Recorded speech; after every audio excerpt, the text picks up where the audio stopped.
చంద్రగ్రహణం అంటే ఏమిటి? మన ఆకాశంలో కనిపించే అద్భుతమైన ప్రకృతి సంఘటనల్లో చంద్రగ్రహణం ఒకటి. భూమి, చంద్రుడు, సూర్యుడు ఒక సరళ రేఖలో వచ్చినప్పుడు చంద్రగ్రహణం జరుగుతుంది. సాధారణంగా చంద్రుడు సూర్యుని కాంతిని ప్రతిబింబించి మనకు ప్రకాశిస్తాడు. కానీ భూమి, సూర్యుడు మరియు చంద్రుని మధ్యలోకి వచ్చినప్పుడు భూమి నీడ చంద్రుడిపై పడుతుంది. అదే చంద్రగ్రహణం.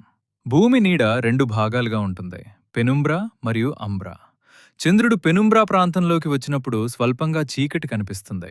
కానీ అంబ్రా ప్రాంతంలోకి వచ్చినప్పుడు చంద్రుడు పూర్తిగా చీకటిలోకి వెళ్తాడు. చంద్రగ్రహణం మూడు రకాలుగా ఉంటుంది. మొదటిది పెనుంబ్రల్ చంద్రగ్రహణం. ఇందులో చంద్రుడు స్వల్పంగా మాత్రమే చీకటిగా కనిపిస్తాడు.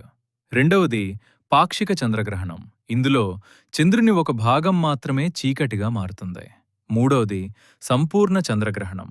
ఈ సమయంలో చంద్రుడు పూర్తిగా భూమి నీడలోకి వెళ్తాడు. సంపూర్ణ చంద్రగ్రహణం సమయంలో చంద్రుడు కొన్నిసార్లు ఎరుపు రంగులో కనిపిస్తాడు.